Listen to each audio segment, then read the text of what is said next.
తండ్రి అయిన దేవుని నామం నుండి, ప్రభు అయిన యేసుక్రీస్తు నామం నుండి అందరికీ తండ్రి అయిన దేవుని అనాది సంకల్పము, తీర్మానము, ఏర్పాటు చెప్పిన పిలువబడిన ప్రియులు, పరిశుద్ధులు, సహోదరు అందరికీ గూగుల్ మీట్ ద్వారా వచ్చే అందరికీ కూడా ఈ యొక్క శనివారం శుభవందనాలు తెలియజేసుకుంటూ, మన యథావిధిగా శనివారమున ప్రవక్తల గురించిన ధ్యానం చేస్తున్నాము. ఆ భాగంగానే ఈరోజు దానియేలు గ్రంథము ధ్యానిస్తున్నాము. నిజంగానే ఈ యొక్క గ్రంథము చాలా గొప్ప కార్యాలు దాగి ఉన్న గ్రంథం. ఎందుకంటే ఎంతో ఆసక్తితో ఇతను దేవుని ఏం చేసేవాడు, ప్రార్థన చేసేవాడు, దేవుని వాక్కుని పాటించే వ్యక్తి, దేవుని యందు చాలా భయభక్తి, విశ్వాసత, ప్రేమ కలిగిన వ్యక్తి. ఎందుకంటే ఈయన గురించి ఒక మాట అంటారు దేవదూత, ఏమంటారంటే అది బహుప్రియుడగు నీవు అంటారు. బహుప్రియుడు, ఎవరికి ప్రియుడు? ఆయన బహుప్రియుడు అంట. నువ్వు ప్రార్థన వెళ్ళబడినప్పుడు ఏం ఆయన మాట ఆజ్ఞ జారీ చేశారంట. ఆయన మాట వెళ్ళబడినప్పుడు, ప్రారంభించినప్పుడే ఆయన ఎంతో లిస్ట్ ప్రేర్ చేస్తాడు. చాలా పెద్ద విషయం. ఆయన ఎప్పుడు ప్రారంభించారు అప్పుడే ఆయనకి ఆజ్ఞ వెళ్ళబడేసింది వెళ్ళిపోడ్డాని. అంత గొప్ప భక్తుడు ఆయన. చాలా మంచి, చాలా అప్పుడు చూసినప్పుడు ఆ దేశంలో జ్ఞానములోను పట్టుకువచ్చిన యూదుల్లో చాలా అందమైన వ్యక్తి ఆయన రాయబడినాడు. చాలా అందమైన వాడు, జ్ఞానం కలిగిన వ్యక్తి, తెలివి కలిగిన వ్యక్తిగా ఉంది. చాలా గొప్ప విషయం ఈయన గురించి చెప్పాలంటే యూదా వంశములో పుట్టిన వ్యక్తి ఈయన. యూదా గోత్రము ఒక వ్యక్తి ఈయన పేరు వచ్చి దానియేలు. దానియేలు అనే అర్థం ఏంటంటే యెహోవా నా న్యాయాధిపతి. యెహోవా గాడ్ ఈస్ మై జడ్జ్ అని ఉంది ఇంగ్లీష్లో. గాడ్ ఈస్ మై జడ్జ్ అంటే యెహోవా నా న్యాయాధిపతి అనే అర్థము. ఇంకా వాళ్ళ ఫ్రెండ్స్ కూడా 4 ఉన్నారు, వాళ్ళ పేరు కూడా అర్థం ఉంది. వెనకాల చూస్తాం, మళ్ళా 3 ఉన్నారు కింద. ఇంకా ఈయన చూసినప్పుడు నిజంగానే ఈయనద యేసు ప్రభు ఒక రెంసం, ఆ విమోచన క్రయధనాన్ని చక్కగా దేశతో సగా వివరించిన వ్యక్తి ఎవరో, వారాలతో సగా వివరించిన వ్యక్తి ఎవరో, ఈయనకి ఆ ఘనత చెందను. ఎందుకంటే దేవుణ్ణి ఎంతో ఆసక్తితో అడిగి అడిగి అడిగి అడిగి ఏమేమి అడిగాడో అన్నీ ఇంకా ఆయనకి లాస్ట్ వరకు ఇచ్చేశారు. మళ్ళా యుగ అంతం వరకు జరగబోయే కార్యాలంతా కూడా ఈయనకి ఇచ్చాడు. ఈయన దాదాపు చూసినప్పుడు ఆయన ఒక 3 రాజుల కాలంలో ఉంటాడు. ఆయన రాజులేమో మారిపోతూ ఉంటారు. నెబుకద్నెజర్ వెళ్ళిపోతాడు, అతని కుమారుడు వస్తాడు, ఇంకొక రాజు వస్తాడు, ఇంకొక రాజ్యం వస్తాడు. 4 రాజ్యములు కూడా ఈయనే ఆధిపత్యం. దాదాపు ఆ 4 బబులోను రాజ్యంలోనే దాదాపు ఇంచుమించు 66 సంవత్సరాలు వెళ్ళినాడట ఆయన. ఆ ఒకే స్థానం అధిపతిగానే ఉన్నాడట ఆయన. ఎంత గొప్ప గ్రేట్ కదా. రాజులు మారుతున్నారు, అధిపతులు అందరూ మారిపోతున్నారు అందరూ. అయితే ఈయన ఇచ్చిన ఉన్నత స్థానం ఎవరు తొలగించలేకుండా చూడండి ఎంత గొప్పగా. అంతగా ఆయన దేవుడిని ఆత్మ కలిగిన వ్యక్తి. యథావిధిగా ఈయన గురించి ఏమి ముమ్మారు రోజు దేవునికి ఏం చేసేవాడు? ఈయన ప్రార్థన చేసే వ్యక్తి. ఈయన ప్రార్థన కోసమే చట్టాలు వేస్తారు అక్కడ. దేశము చట్టాలు వేసినా ఎన్ని వేసినా ఆయన ఏం చేసేవాడు కాదు. ఆయన దేనికి భయపడేవాడు, వెనకవాడికి వేసేవాడు కాదు. దేవుని యందు భక్తి, విశ్వాసత కలిగిన వ్యక్తి కాకుండా లాస్ట్కి ఆజ్ఞ ఈయన మూలంగానే ఆయన కొలిసే దేవుడు అందరూ ఏం చేయాలో వచ్చేసింది, చట్టము ఆరాధించాలని. అంత గొప్ప మార్పును చేసిన దేశాన్ని ఏం చేసినాడు ఆయన ద్వారా. ఆయన అంత గొప్ప ఒక భక్తి కలిగిన వ్యక్తి. నేను దాదాపు 12 అధ్యాయాలు రాశారు ఈయన. 12 అధ్యాయాలు. ఎంత గొప్ప విషయం ఉందంటే ఒక్కొక్కటిలో ఒక్కొక్క దర్శనం. ఆ నెబుకద్నెజరు ఫస్ట్ ఆయన 2 రాత్రుల్లో ఆయనకి నిద్ర రాకుండా వచ్చిన దర్శనం ఉందే, అది ఎక్కడి దాకా వెళ్ళిపోయింది. అప్పుడు పరిపాలించే రాజు మొదలుకొని ఇంకా వచ్చి యేసు ప్రభు పరిపాలించే ఆ రాజ్యం వరకు ఏమైపోయింది. అంతవరకు ఆ ఒక మనకి ఎప్పుడు తెలిసిందే కదా, ఆ ఒక ప్రతిమ ఏమంటారు దాన్ని, విగ్రహం ప్రతిమగా అంటే ఇది రాజుకు ఒక విధంగా దర్శనం కనబడుతుంది. అదే దేవుని దృష్టికి, దేవుని సేవకుడైన ఇతనికి ఒక విధంగా, ఈయనకి వచ్చే దేవుని ఆత్మలో ఉన్న విషయం ఈయనకి, అది మనిషిలో ఉన్న ఆత్మ కదా. మనిషి రాజు అంటే ఆయనకి గొప్పగా కనపడుతుంది, అది దేవుని దృష్టికి ఎలా కనపడుతుంది? అది క్రూరమైన జంతువుగా అలా చూసినప్పుడు ఆ విషయం కూడా చక్కగా ఈయనకి నిజంగా పోల్చడం ఎంత గొప్ప. ఎక్కడో ఇప్పుడు జరిగే ఆ రాజ్యము ఆయన ఉన్నాడు, తర్వాత జరగబోయే యుగం అంతం వరకు ఉన్న రాజు, తర్వాత యుగం అంతం అయిపోయినాక ఇంకొక రాజ్యం వస్తుంది. ఆ రాజ్యము ఎవరు ఏం చేయలేని రాజ్యం అంట దాన్ని. ఎవరు వాటిని పెరిగి వేయాలంట, ఏమంట పెగల్లో ఏం చేయరు దాన్ని, అలాంటి రాజ్యం అంట అది. చెప్తూ పడింది, ఎవరు చేతితో ఏం చేయలేదు దాన్ని. ఇప్పుడు చూసినప్పుడు 10 కొమ్ములు వచ్చినాయి, మళ్ళీ ఒక కొమ్ము వచ్చినాయి, ఒక 3 కొమ్ములు పెరికేస్తారు, అటువంటిది కాదట ఆ రాజ్యం. ఎవరు ఏం చేయలేదు దాన్ని, తీసి పెరికి వేయలేని అంత స్థిరమైన రాజ్యం అది. ఆ ఒక చిన్న రాయి ఎలా అయిపోయిందని రాశారు రాష్ట్రం, పర్వతం లాగా అయిపోయిందంట అది. ఎవరు ఏం చేయలేదు దాన్ని, అంత గొప్ప పర్వతం, అంత గొప్ప రాజ్యం అది. యేసు ప్రభు రాజ్యం ఏమైంది అలా ఛాయగా. నిజంగానే ఎక్కడ ఉన్న మనిషి ఎక్కడ వరకు దేవుడు ఆయనకి బయలుపరిచాడు చూడండి. జరగబోయే అన్నిటిని ఏం చేసామన్నారు మళ్ళీ ఆయన్ని దాన్ని. ఆయన మళ్ళీ ఇంకొకటి ఆశ్చర్యం ఏమంటే, ఏది చూస్తాడు ఆయన ఎప్పుడు జరుగునా అని. అప్పుడు దేవుడు ఏం చెప్తాడా, ఇవంతా ఇంకా ముగింపు కాలానికి ఉందప్ప, నువ్వేం చేయి, వీటిని ముద్ర వేసి నీపోయేం చేయి, నువ్వు విశ్రాంతిగా వెళ్ళు అంటే వెళ్ళకపోతే కూర్చొని ఉన్నాడుగా, వెయిట్ చేస్తున్నాడు ఆయన ఎప్పుడు జరుగునా.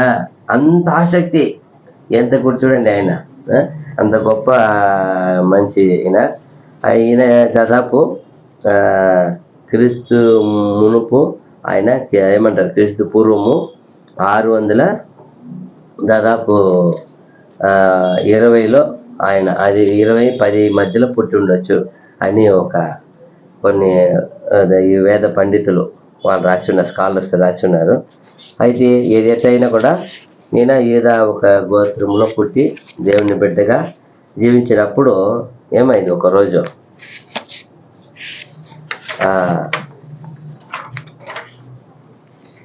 ఇజ్రాయేలులో ఎప్పటి నుండి ఏం చేశారు,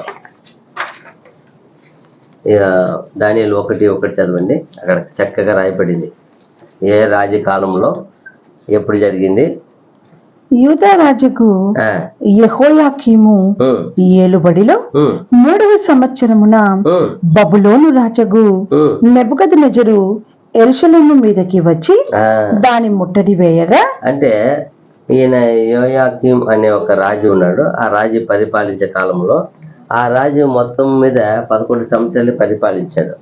అయితే ఆయన పరిపాలించిన 3వ సంవత్సరంలో ఏం జరిగింది, ఇది నెబుకద్నెజరు వచ్చి యెరూషలేము ఏం చేశాడు, ముట్టడి వేసి దానిలో ఉన్నదంతా ఏం చేశాడు, అన్నిటినీ వీళ్ళని ఎంత పట్టుకొని వెళ్ళిపోయారు అన్నిటినీ. అదే అసలు మొట్టమొదటగా యుద్ధం చేసి ఇక్కడ ఉంది, అది చదవండి కింద. ప్రభువు యూదా రాజుకు యెహోయాకీమును దేవుని మందిరములోని శేషించిన ఉపకరణములను ఆ రాజు చేతికి అప్పగించెను కనుక అతడు ఆ వస్తువులను సీనాటు దేశములోని తన దేవతాలయమునకు తీసుకొని పోయి తన దేవతాలయపు బొక్కసములో ఉంచెను. చూసారా, ఎత్తుకొని అక్కడ ఏం చేశారా, ఆయన విగ్రహారాధికుడు ఆయన ఆలయ పొక్కుషి ఒక శాల ఉంది, అక్కడ పోయి ఏం చేశారు, అన్నిటి ఎత్తుకొని పోయా ఆయన్ని ఎత్తుకొని పోయి పెట్టేసినాడు. దీని చాలా ఆయన కనపడిన గొప్ప గొప్ప ఉన్నాయి కదా, అన్నీ ఏమి సామాన్యంగా చేసి పెట్టింది. అది ఒక్కొక్కటి ఎలాంటివి చేశారు, దాన్ని కొలత లేకుండా పోత పోసారు.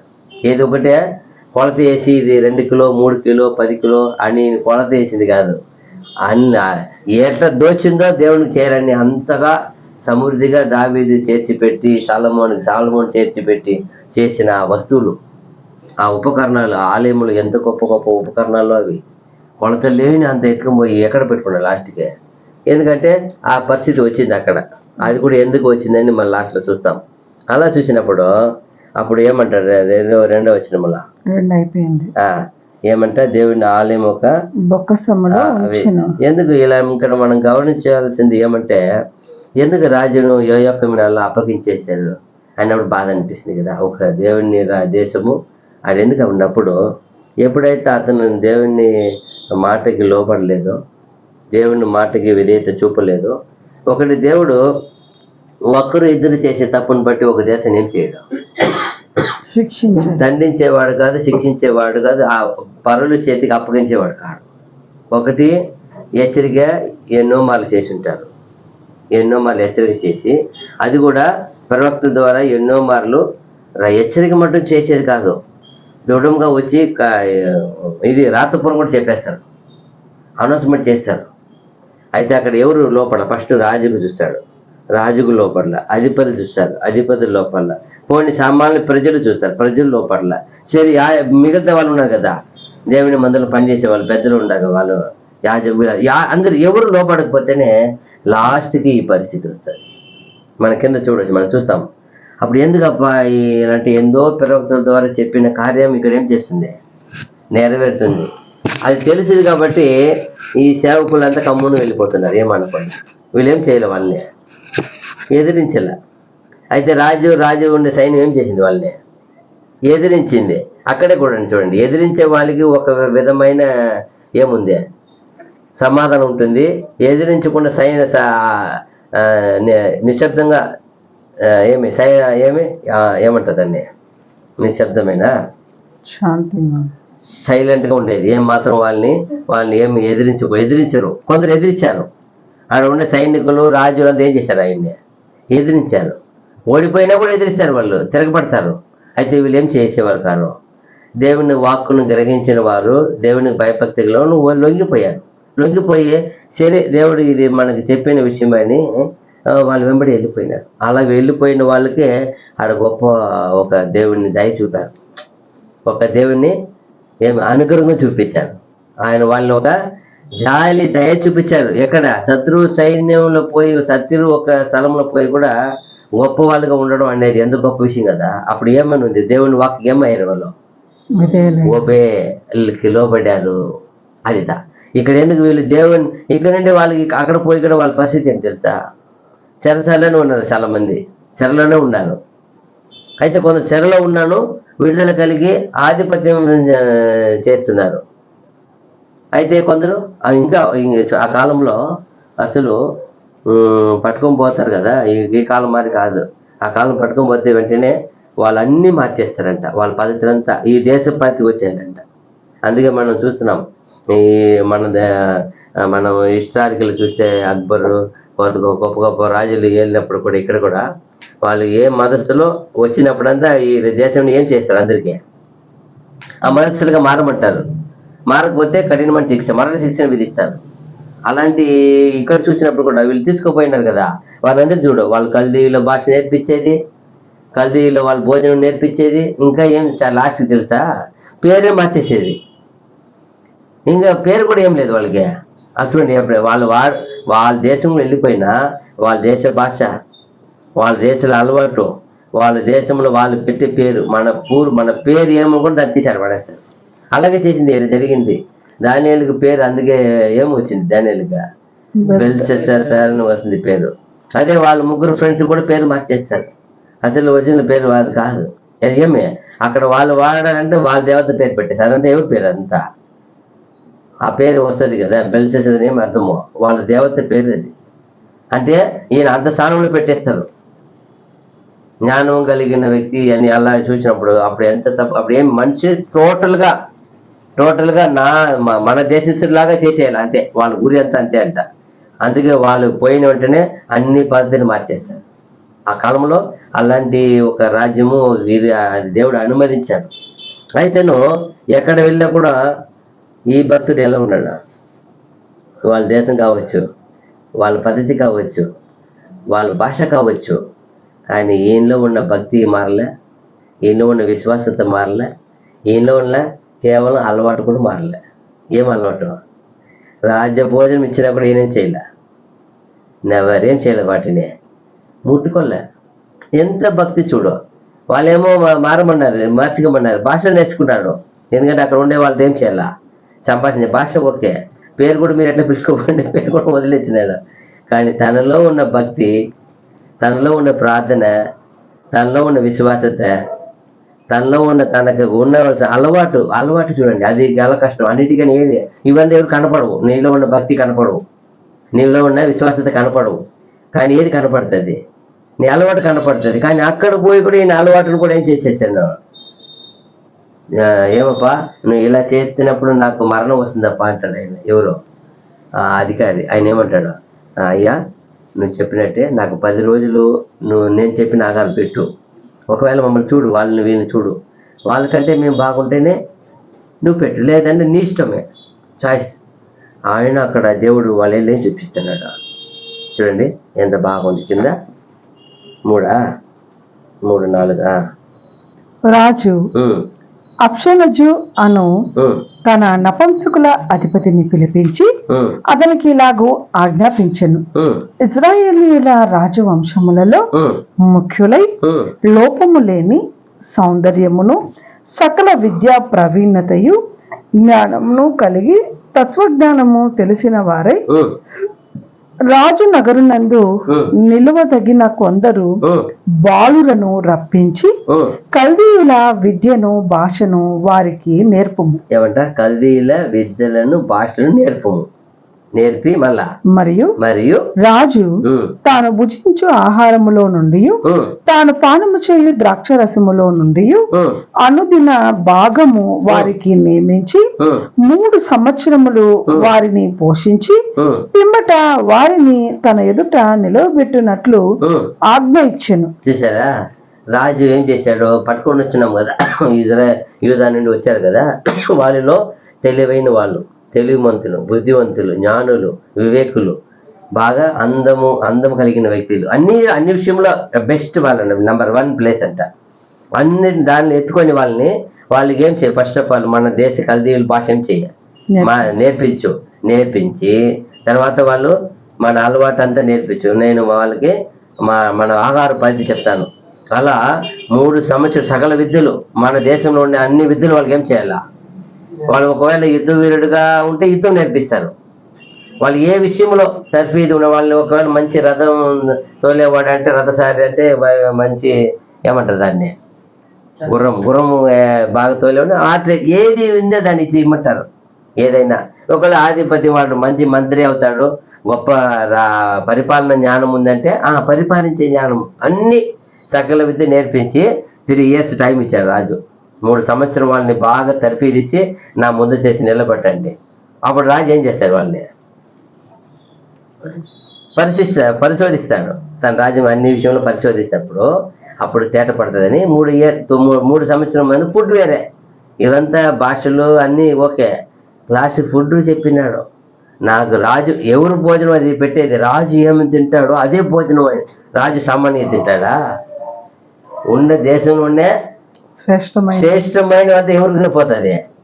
రాజువే. ఆ భోజనము ఆయనకి పెట్టాలి వాళ్ళకి. ఎందుకు చూడండి, తన వాడుకోవాలంటే తన రాజ్యంలో ఎలాంటి ఒక ఇది చూడండి. వాళ్ళ ఆయన ఆ కాలంలో దేనికి ముఖ్యత్వం ఇచ్చారు?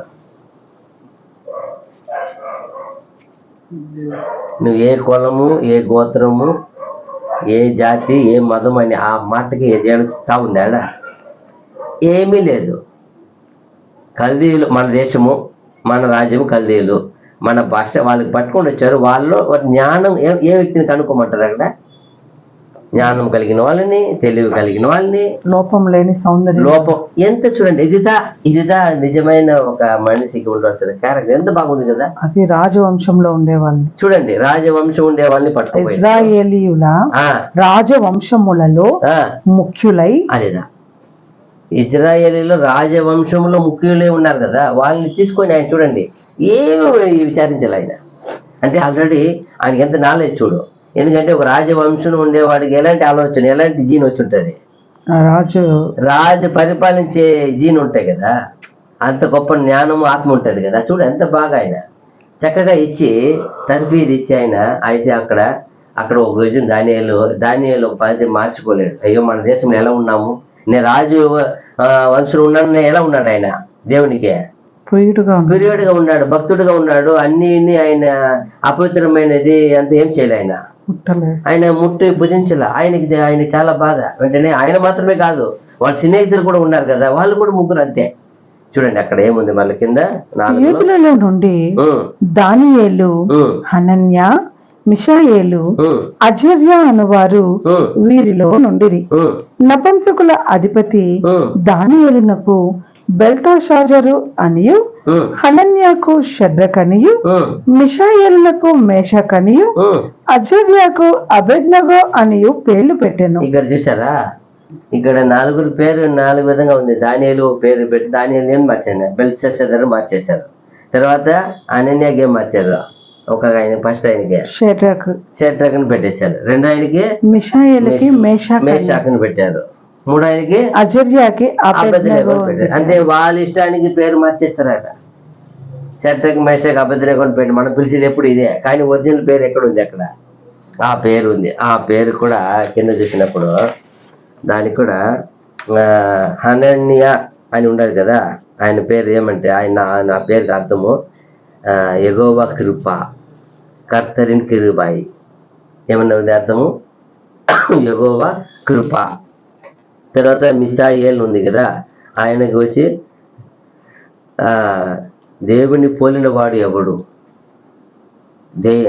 దేవన్ పోల యారు అంటే ఎవరు, దేవుని పోలిన వాడు ఎవడు అని ఒక మంచి ఇదిగా. తర్వాత అసర్యా అని ఉంది కదా, అప్పుడు ఆయన యెహోవా సహాయకుడు, ఆయన పేరుకి అర్థము యెహోవా సహాయకుడు, కర్తరు ఉదవుగిరా, యెహోవా సహాయకుడు అని ఆ 3 పేరుకి అర్థం ఉంది. ఇక్కడ ఏం చేశారు, వాళ్ళ పేరు కూడా మార్చేశారు. వాళ్ళ ముగ్గురు ఏం చెప్తున్నారు, 4 కలిసి ఇప్పుడు దేవుడు నపుంసకుల అధిపతి దృష్టికి రాజు భుజించు భోజనమును పానము చేయు ద్రాక్షరసమును పుచ్చుకొని తన్ను అపవిత్రపరచుకొనకూడదని దానియేలు ఉద్దేశించి తాను అపవిత్రుడు కాకుండానట్లు వాటిని పుచ్చుకొనకుండా సెలవిమ్మని నపుంసకుల అధిపతిని వేడుకొనగా, ఇప్పుడు రాజు ఆజ్ఞ నుంచి అయిపోయింది, వెళ్ళిపోయినారు. రాజు ఎవరికి అప్పగించారు, వీళ్ళని నపుంసకులకు అప్పగించారు. నపుంసకుల తర్వాత వీళ్ళు అడుగుతారు, అయ్యా స్వామి నేనైతే మరి నా పరిస్థితి దేవుడు ఈయన అనుకున్నారు, నేను అపవిత్రపరచకూడదు దేవుడు అనుకోని నా అధికారి అడుగుతారు.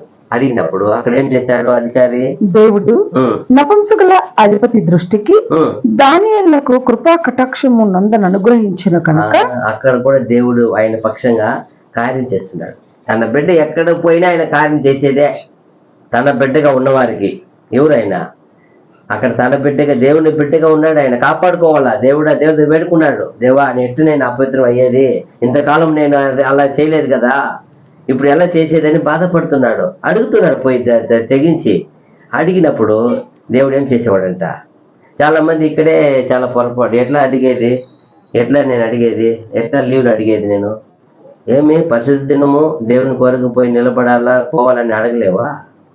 అప్పుడు అడిగితే ఎవరు కార్యం చేసేవాడు, కార్యం చేసేవాడు దేవుడు కదా. నీకు అవసరం అయితే అప్పు అడగడానికి ఏమి సిగ్గుపడతారా, ఏమైనా కావాలని సిగ్గుపడతారా? కానీ ప్రార్థనకి వచ్చేదానికి ఎందుకు, దేవుని మీద అంత విశ్వాసత లేదా, భక్తి లేదా? అడగొచ్చు కదా, ఏమండి నేను ఎప్పుడు మేము ఆదివారం క్రైస్తవులు కదా చర్చికి పోవాలి, ఏమనుకోదండి, మధ్యాహ్నం పైన టైం చెప్పండి, ప్రేయర్ తర్వాత వస్తాను, ఒక 2 hours ఎక్కువ లేదు మా చర్చిలో, 2 hours అయిపోయింది కదా. అది అడగడానికి మనం ముందు వస్తే మనకన్నా ముందు ఎవరు పోతారు? ఇప్పుడు చూడు ఆ భక్తుడు ఎందుకు అంత బహు పీరియడ్ ఎందుకు ఆయనకి పెట్టారంటే చూడండి, ముందుగానే అయ్యో అవకాశం దొరికింది కదా, మన దేశం అంతా లేదు, ఇక్కడ వచ్చిన ఇక్కడైనా వచ్చింది, రాజు భోజనం పోనీలే అన్ని తిరిగి చెప్తాం నేను అనుకున్నారా? యథావిధి తన భక్తికి, తన ఉన్న విశ్వాసతకి, తన ఉన్న తీర్మానానికి ఏం చేయకూడదు, భంగం కలగకూడదు. అదిదా ఆయనకి. వెంటనే వేడుకున్నాడు, అంటే అడుగుతున్నాడు. అప్పుడు ఏమైంది, దేవుడు ఏం చేశారు, దానియేలునకు కృపా కటాక్షము నందన అనుగ్రహించిన కనుక నపుంసకుల అధిపతి దానియేలుతో ఇట్లా, నేను మీకు అన్నపానములను నియమించిన రాజుకు నా యజమానులకి నేను భయపడుచున్నాను. మీ ఈడు బాలుర ముఖముల కంటే మీ ముఖములు కృషించినట్లు ఆయనకు కనబడనేలా, అట్లయితే మీరు రాజు చేత నాకు ప్రాణాపాయము కలుగజేతురు. చూడప్పా, మీరు అడిగేది ఎటువంటి కార్యం అంటే మిమ్మల్ని అందరి మొఖాలు చూస్తారు. మీ 4 మొఖాలు కానీ దుఃఖంగా కానీ కొంచెం కురింగి కళ్ళు కనపడితే సోలిపోయి కురింగిపోయినారంటే రాజుని ఏం చేశారు తెలుసా? ఈ రాజు సామాన్యుడు కాదంటాను, నా ప్రాణానికి అపాయం పెడుతున్నారు మీరు అని అంటారు. అప్పుడు ఏమంటారు దానియేలు? నపుంసకుల అధిపతి దానియేలు హనన్య, మిషాయేలు, అజర్య అని వారి మీద నియమించిన నియామకునితో దానియేలు ఇట్లా నేను భోజనమునకు శాఖ ధాన్యాదులను, పానమునకు నీళ్లను నీ దాసుల మగు మాకిప్పించి దయచేసి 10 దినముల వరకు మమ్మను పరీక్షించుము. పిమ్మట మా ముఖములను రాజు నియమించిన భోజనము భుజించు బాలుర ముఖములను చూచి నీకు తోచినట్టుగా నీ దాసులమైన మా ఎడల జరిగింపుము. సరైన ఒక మాట ఇచ్చినాడు. అయ్యా స్వామి, మంచిది మీరు చెప్పేది, కాకపోతే ఒక మనవి 10 దినముల వరకు ఇవ్వండి, వాళ్ళకి ఇవ్వండి, మాకు మేము అడిగింది ఇవ్వండి. 10 దినం తర్వాత మీరు చూడండి, మమ్మల్ని వాళ్ళని చూడండి, పోల్చి చూడండి, ఎవరు బాగా మీ కళ్ళుకి ఓకే ఉంటారు, పుష్టిగా ఉంటారు, బలంగా ఉంటారు, వాళ్ళు ఏం చేయాలి? అప్పుడు మీరు డిసైడ్ చేయండి. మీరు డిసైడ్ చేసి ఇది ఏది ఇస్తే అప్పుడు తింటామని వీళ్ళు వెళ్ళిపోతారు. సరే, ఆయనకి మంచిది కనపడింది, ఆయన ఒప్పుకున్నాడు, వెళ్ళిపోయాడు. 10 దినాల తర్వాత చూసినప్పుడు ఎలా ఉంటారు వాళ్ళు? అందుకతడు ఈ విషయంలో వారి మాటకు సమ్మతించి 10 దినముల వరకును వారిని పరీక్షించాను.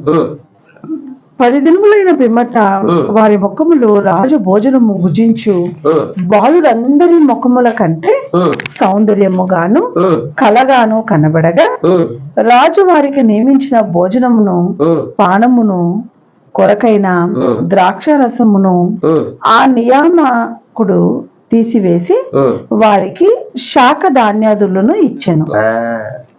వాళ్ళు ఏం అడిగారు? వెజిటేరియన్. వాళ్ళు వెజిటేరియన్ అంటే కూరగాయలు, పప్పులు, ఆకుకూరలు, ధాన్యాలు. ఇవే ఆ కాలంలో తెలుసు కదా, వెజిటేరియన్ అంటే బాగా ఫ్రెష్ వెజ్, అంటే నాన్ వెజ్ కాదు. రాజభోజనం ఉన్నాయి, నాన్ వెజ్ ఉన్నాయి, ద్రాక్షరసం ఉన్నాయి, వద్దు పానము అలాంటివి కాదు ఇక్కడ.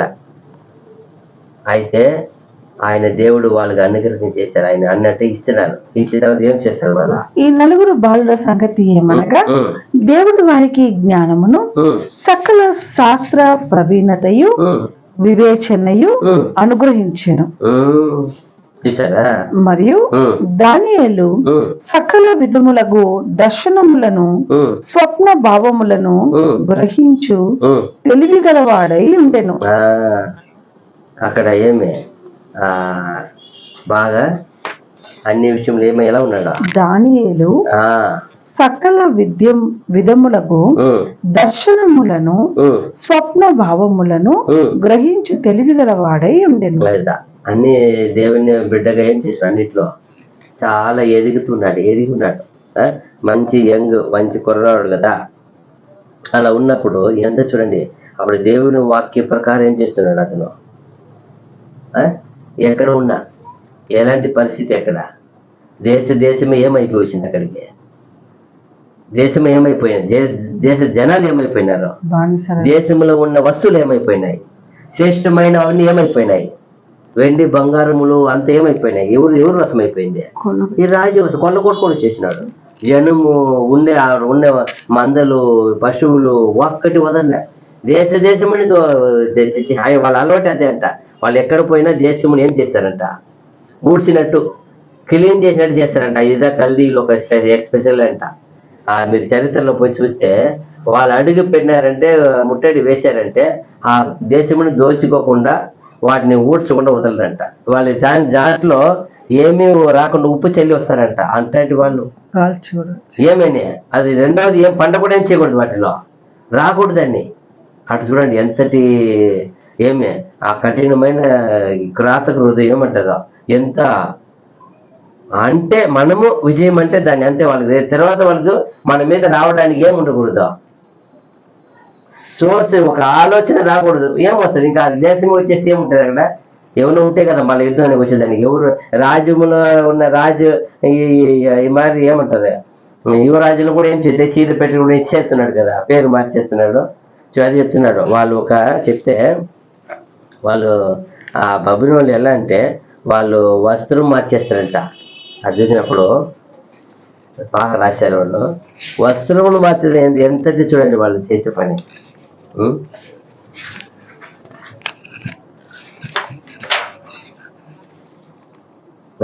వాళ్ళు ఒక ప్లాన్ అంట. వాళ్ళు ఒక వాళ్ళు చదువు నేర్పిస్తారంట. వాళ్ళ దేశంలో ఉండే 10 చదువులంట, భాషలంట, ఉన్నవు ఆహార పద్ధతి అంట, వస్త్రము, ఇంకా వాళ్ళ పేరు, వాళ్ళు ఏమి చేసినాను మన దేశ పద్ధతి ఉండాలంట. అన్ని ఎంతగా వాళ్ళు చూడండి కన్వర్ట్ ఎలా చేస్తారు చూడండి. వాళ్ళు కన్వర్ట్ చేసి చూడండి. కొంతకాలం అయిపోతే వాళ్ళు అక్కడ పోయినప్పుడు ఏం అలవాటు వస్తుంది వాళ్ళకి చూడండి మీరే.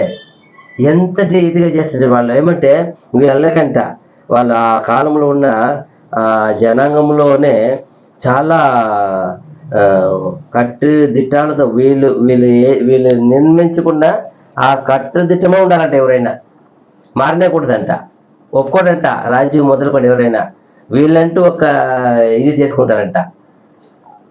ఒక లా వీళ్ళు సొంతంగా, వీళ్ళు ఎవరు వాళ్ళ దేవత ఉంది, దేవత కానీ వీళ్ళు సొంతంగా ఒక కట్టుదిట్టం చేసుకుంటారంట. ఒక ప్లాన్, ఒక లా మారి పెట్టుకుంటారంట. దానికి ప్రతి ఒక్కరు లోపడాల్సిందే అంట. రాజ్యంలో ఎవరైనా పొరపాటు చేసినా మరణ శిక్ష విధిస్తారంట. సామాన్యమైన శిక్ష ఉండదంట వీళ్ళ దగ్గర, కఠినమైన శిక్ష. మనం చూస్తున్నాం కదా, ఈ యోయాకీం నేను చేస్తాడు. ఆయన జైల్లో ఉంటాడు, కళ్ళు బిగేస్తాడు. అదే ఎవరు తోసుకు వచ్చిన వాళ్ళని ఫస్ట్ వచ్చినప్పుడు వాళ్ళ కుమారుని చంపి కళ్ళు పీకేస్తాడు ఆయన. అలాంటి కఠినమైన ఇది. ఎందుకంటే తిరగబాటు చేశాడు కదా, 2-3 సార్లు తిరగబాటు చేసినప్పుడు ఒప్పుకోరు. ఈయన తిరగబాటు చేస్తే ఖచ్చితంగా వాళ్ళు కఠినమైన శిక్ష. అలాంటి ఒక పరిపాలన వీళ్ళు చేసేది. చూడండి ఇంకా ఎలా ఉందంటే కింద చూసినప్పుడు అక్కడ 8 ఏం చెప్తున్నారు. రాజు భుజించు భోజనం, అది అయిపోయింది కదా. 18 చదవాలి. కనికరించును.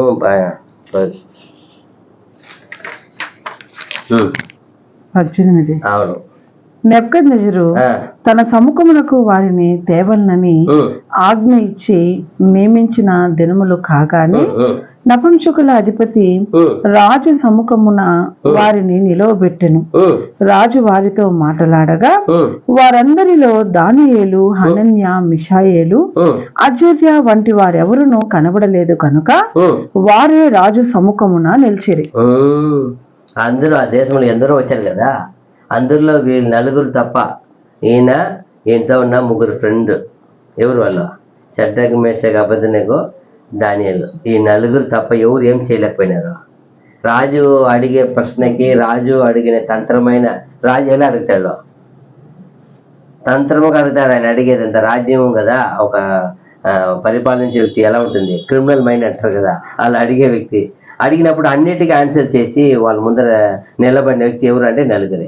అప్పుడు ఏం చేశారు రాజు వీరి యొద్ద విచారణ చేయగా జ్ఞాన వివేకముల సంబంధమైన ప్రతి విషయములో వీరు తన రాజ్యం అంతటా నుండు శకునగాండ్ర కంటెను, గారడీ విద్య గలవారందరి కంటెను 10 అంతులు శ్రేష్ఠులని తెలియబడెను. చాలు.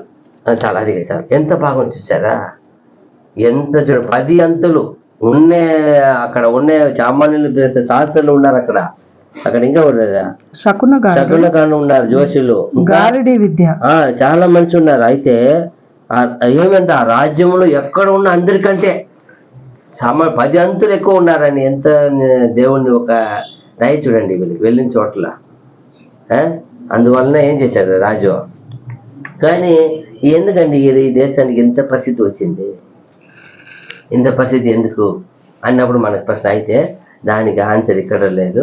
2 రాజులు 2వ అధ్యాయంలో 1-2 వచనాలు చూసినప్పుడు మనకు అర్థమైపోయింది ఎందుకు ఈ పరిస్థితి అంటే. ఈ రాజు చేసిన ఆయన గురించి చెప్పిన ఆ విషయం చూడండి.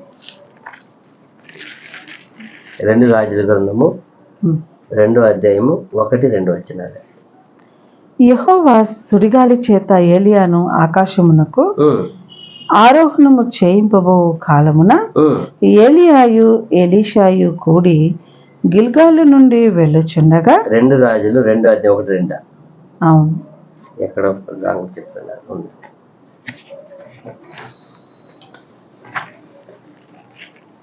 నేను మార్చేసాను చూస్తాను.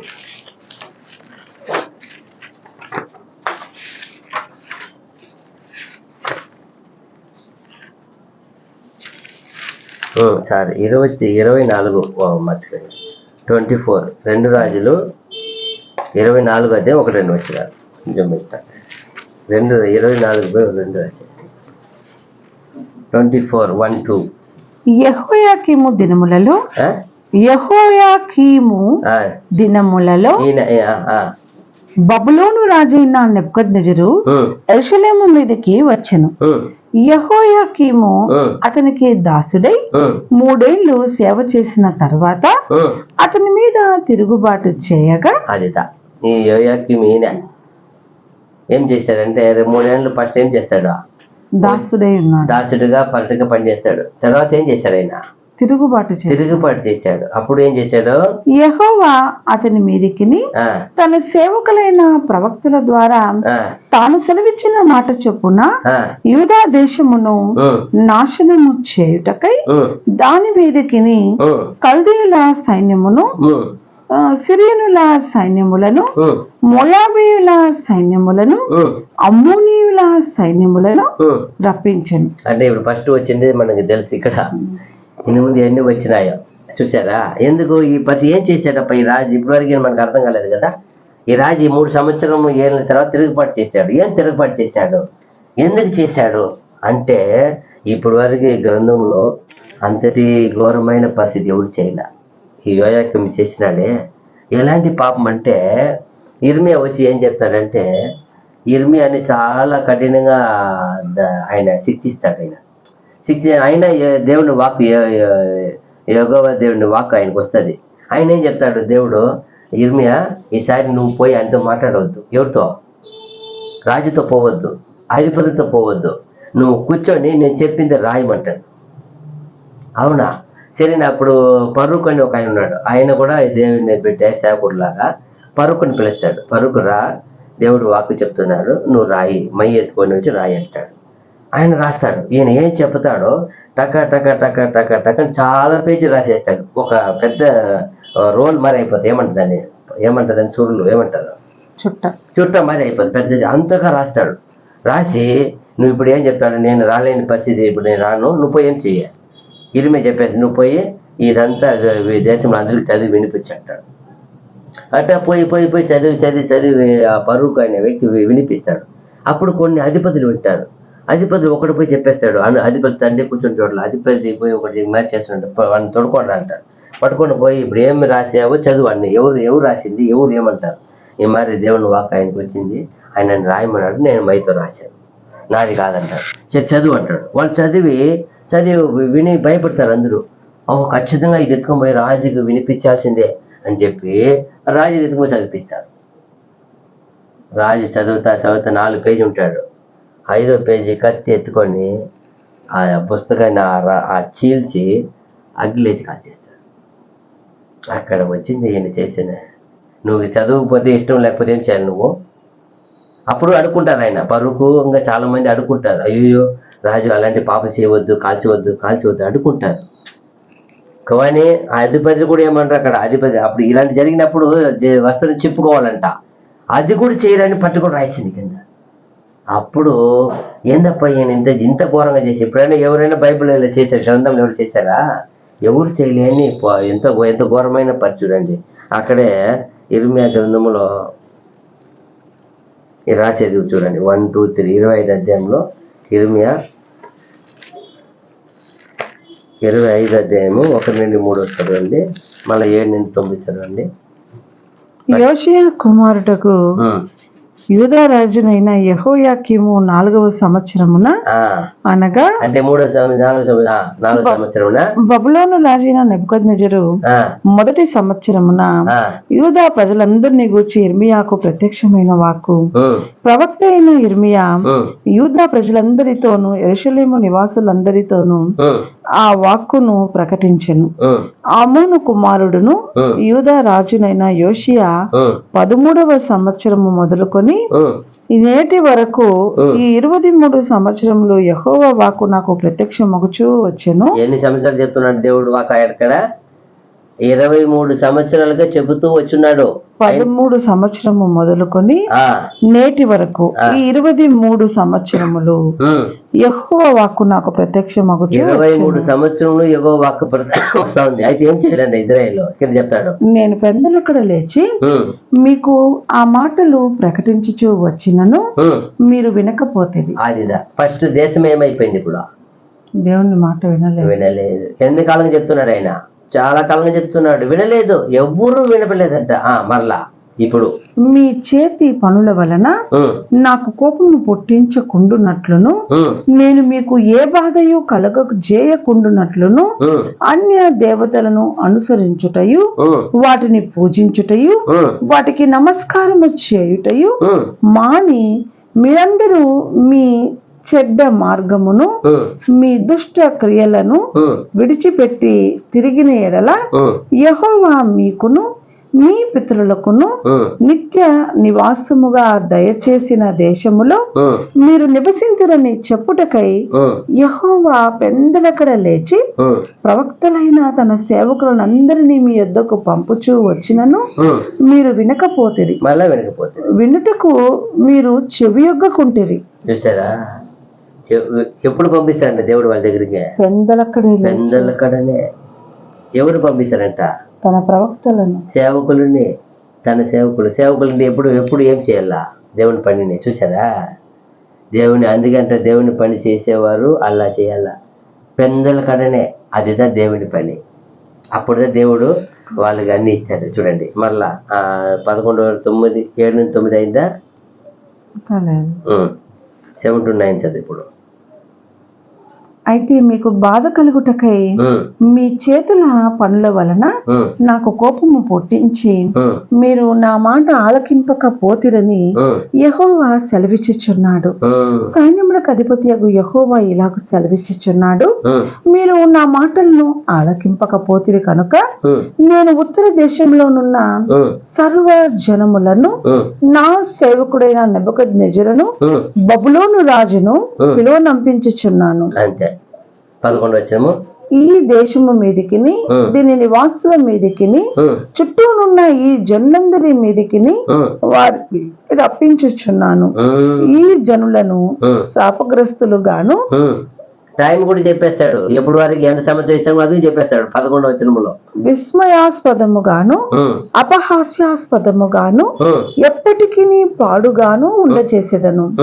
సంతోషనాదమును ఉల్లాస శబ్దమును పెండ్లి కుమారుని స్వరమును పెండ్లి కుమార్తె స్వరమును తిరుగటి రాళ్ల ధ్వనిని దీప కాంతిని వారిలో ఉండకుండా చేసేదను. ఈ దేశమంతయు పాడుగాను నిర్జనముగాను ఉండును.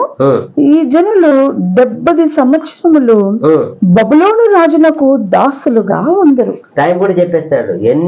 ఇక్కడ ఒక్క శబ్దం వినిపించునంటాడు ఆయన. తిరగటి రాయి ఏమంట? సంతోషగానం, సంతోషం. ఏ ఒక్క విషయము ఆనందం అనే మాటకి తావు లేక దేశముని ఏమీ లేని ఒట్టి దేశముగా 70 సంవత్సరం. ఎంత భయం ఉంటా వాళ్ళు చెప్పాలంటే ముందుగానే. ఇది వెంటనే జరిగేది కాదు. ఒక 2 రోజులు పోయిపోతే వదిలేస్తారు. 70 సంవత్సరం టైం చెప్పేస్తున్నాడు దేవుడు. అయినా వీళ్ళు ఎవరు కానీ ఏం పెట్టలేదు. మళ్ళీ కూడా వినలేదు. మళ్ళీ అట్లే 2 దినవృత్తాంతం 36లో పోయి 34, 5, 6, 7 వచనాలు. అక్కడ చూస్తే ఇప్పుడు రాజుకు మళ్ళా రాసి ఇచ్చేది ఇక్కడ రాసి పెట్టారు. 2 దినవృత్తాంతములు 36వ అధ్యాయము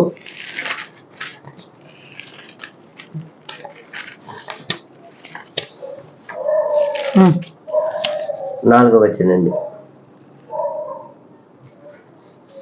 అతని సహోదరుడైన ఎల్యాకీమును యూదా మీదను యెరూషలేము మీదను రాజుగా నియమించి అతనికి యెహోయాకీము అను మారు పేరు పెట్టెను. ఎవరు మార్చేశారు పేరు? ఇప్పుడు ఈ కల్దీ రాజు వచ్చి పేరు మార్చేసేది చెప్పాను కదా. వాళ్ళ దగ్గర ఎవరు వచ్చినా ఏ పేరు ఇది కాదని పేరు ఫస్ట్ ఆయన పేరు వేరే, కానీ ఇక్కడ ఏం చేశారు రాజు వచ్చి యోయాకీముని మార్చి పెట్టేసిపోయినాడు. పెట్టినప్పుడు జరిగిన విషయం అక్కడ కింద నెకో అతనికి అతని సహోదరుడైన యెహోయాహాజును పట్టుకొని ఐగుప్తునకు తీసుకొని పోయెను. యెహోయాకీము ఏలనారంభించినప్పుడు 25 వాడై యెరూషలేములో 11 సంవత్సరములు ఏలెను. ఈయన ఏలిన కాలము, ఈ పేరు మార్చబడిన యోయాకీము ఏలింది 11 సంవత్సరాలే. కానీ చేసిన పని చూడండి.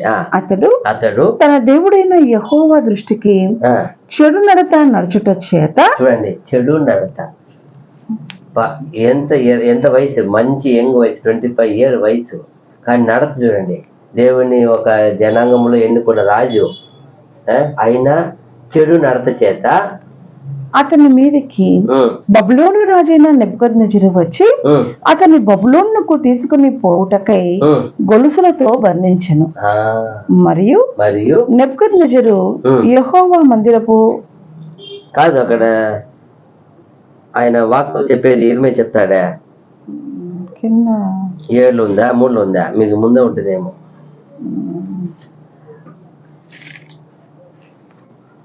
అక్కడ ఆయన చెప్తాడు, అది ఉండాల. చెప్పు, నా కింద వస్తుంది చూస్తా. ఇంకా 16 7 వరకు 7 చదివినారా? 7 అయిపోయిందా? లేదు, 5 6 7 చదవాల. మరియు నెబుకద్నెజరు యెహోవా మందిరపు ఉపకరణములలో కొన్నిటిని బబులోనుకు తీసుకుని పోయి బబులోనులోనున్న తన గుడిలో ఉంచెను. యెహోయాకీము చేసిన ఇతర కార్యములను గూర్చి అతడు అది వేరే. ఇక్కడ 16 17 వచనాలు కదా.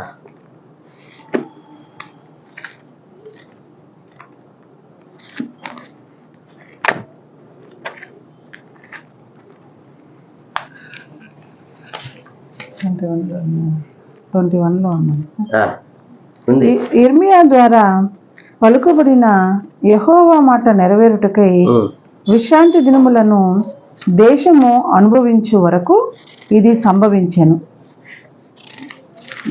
21 చూసా కదా.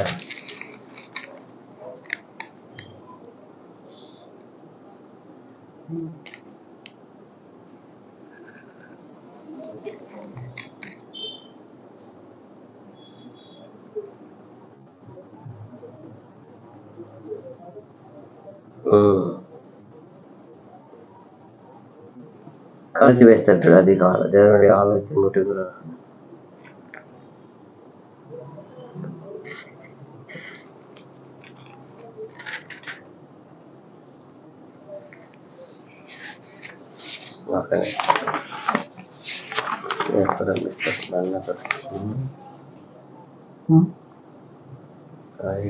అదే ఉంది 36 5 7 ఉంది.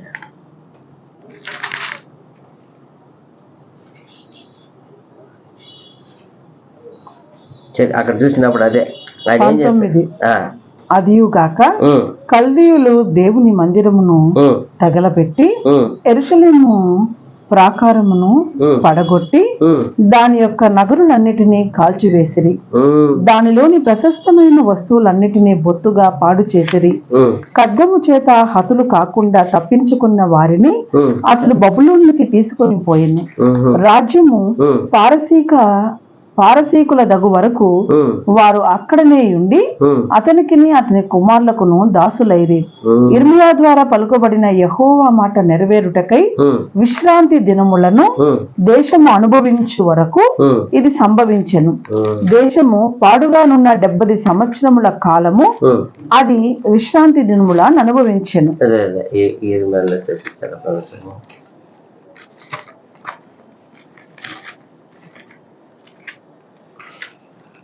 25 కూడా ఇర్మియా 25లో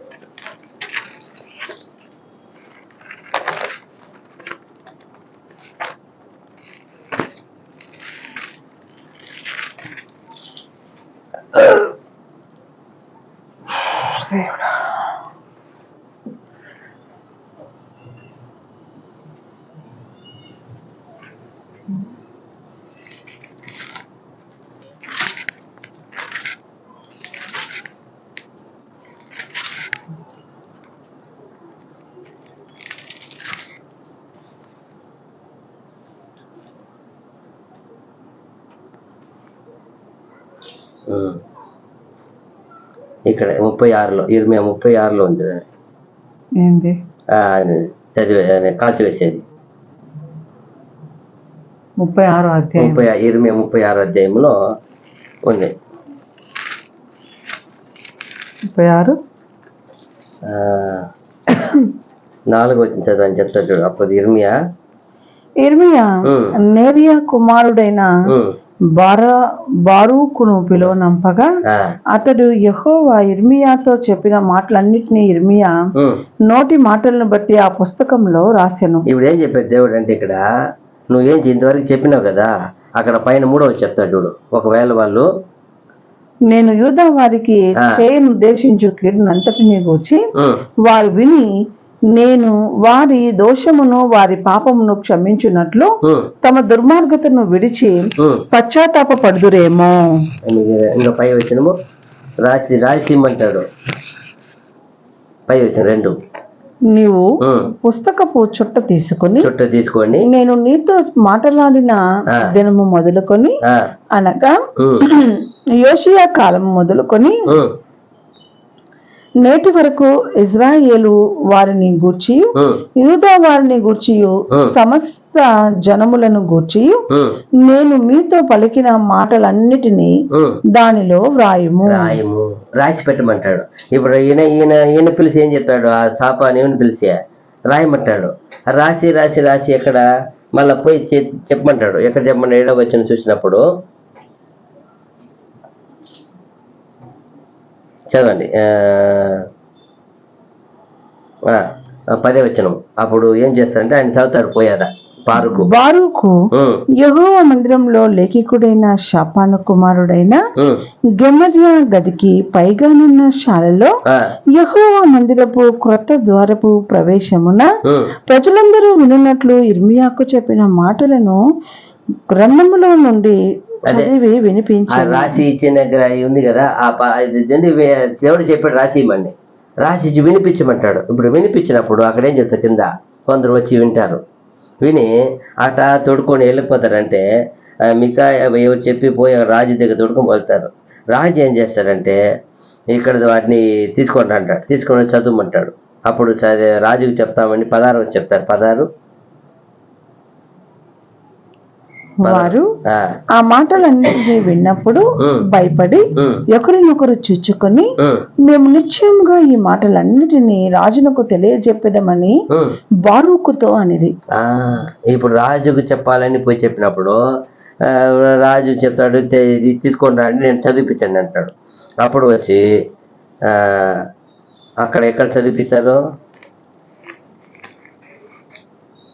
కింద 23 యెహూది 3-4 పుటలు చదివిన తరువాత రాజు చాకుతో దాన్ని కోసి కుంపటిలో వేయగా ఆ కుంపటిలో నున్న అగ్ని చేత అది బొత్తిగా కాలిపోయేను గాని రాజునైనా ఈ మాటలన్నిటినీ వినిన అతని సేవకులలో ఎవరైనాను భయపడలేదు, తమ బట్టలు చింపుకొనలేదు. గ్రంథమును కాల్చవద్దని ఎల్నాతానును దెలయాయును గెమర్యాయును రాజుతో మనవి చేయగా అతడు వారి విజ్ఞాపనము వినకపోయెను. చూసారా ఎంత బాగా చూడండి. అది ఇక్కడ ఆయన ఏమి కత్తెత్తుకొని ఏం చేస్తాడు, దాన్ని అంటే ఉంది కదా అట్టే చీల్చి అటు ఏ చేతి అగ్ని వేసేస్తాడు. ఆ చలికాలం చలి కాంచుకొని ఉంటారు ఎదులో కూర్చోంటే ఎంత ఘోరంగా ఎత్తి ఆఫ్ చేయబాది వేసుకెళ్తాయి. ఇది ఏమైందంటే చూసినప్పుడు చూడండి, ఆయన దేవుడే చెప్తాడు వీళ్ళకి ఇంత మాట చెప్పినావు కదా, ఈసారి చెప్పవద్దు, ఒక చుట్టూ ఎత్తుకుని ఏం చేయను, మొత్తం రాసి నువ్వు వాళ్ళకి ఏం చెప్పావు. ఇప్పుడు మనిషిని పంపించి దాన్ని చదివిపించమన్నాడు. చదివిపించినప్పుడు కొందరు విని భయపెడతారు, దేశ ప్రజలకు వినిపిస్తారు. అక్కడెక్కడ చదువుతాడు చూడు, ఎక్కడ ఉంచుకొని ఇది చదువుతారు, పైన వింటారు. మళ్ళా వచ్చి మంత్రి కొందరు వింటారు, మళ్ళా వచ్చి వాళ్ళు భయపడి రాజు వినిపిస్తారు. అయితే 4 పేజీ చదివే వరకు అమ్ము ఉంటాడంట. 4 పేజీ దాటిన తర్వాత లేచి కత్తి ఎత్తుకొని, సూర్య కత్తి ఏదో ఉంది దాని పేరు, ఎత్తి దాన్ని పొడిచి చీల్చి అగ్ని వేసేస్తాడంట. అడుక్కుంటారు అది అందరూ, అయ్యో వద్దు వద్దు వద్దు అని ఏం చేయలే ఆయన. దాని గురించి ఆయన దిగులు పడలే, మిగతా కూడా ఏం చేయలేదు, దాని గురించి ఏమీ చేయలే. మాట వినకపోవడం ఒక పక్క సరే, ఇప్పుడు మాట దేవుడే ఇలా చేస్తాడని తెలుసు కాబట్టి రాసి పంపమంటాడు. నువ్వు పోవద్దు, నువ్వు పోతే ఏం చేస్తాడంటే అక్కడే ఈయన శిక్షిస్తారు, కొట్టేస్తారు ఈయన్ని. కాబట్టి ఇప్పుడు రాసి పంపించన్నాడు, దేవుడే ప్లాను. కానీ రాకపోయినా కూడా ఈ దేవుని మాట అని చెప్పి, ఎవరు రాసినారు చెప్పి తెలిసి ఇర్మియా రాసిమన్నాడు, నేను రాశాను నేను చెప్తా ఉంటే ఏం మాత్రం దేవుని వాక్కుకు భయం లేకుండా అగ్నిలో పనిచేసినాడు. మళ్ళీ ఏం చేస్తారు తెలుసా, మీరు మళ్ళీ కాబట్టి చదవండి, మళ్ళా సేవ రాయమంటాడు అట్టే దేవుడు.